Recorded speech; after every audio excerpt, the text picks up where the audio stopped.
Hello guys, welcome. In this video tutorial, we will learn a very useful tip in Microsoft Excel, which encourages us not to use formula, use keyboard shortcut Ctrl E instead wherever possible. Normally, when we want to combine first name and last name, we use this formula, concat,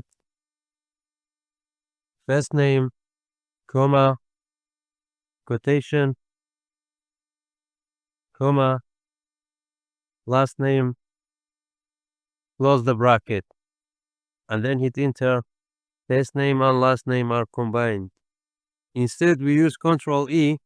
If I write full name only in the first cell,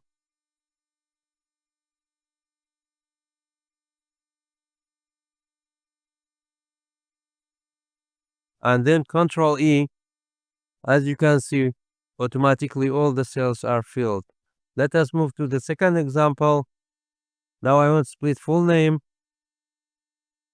Write Rita here.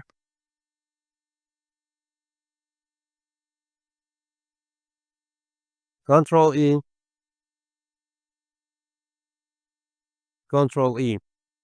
As you can see, all the names are splitted. Thanks for watching.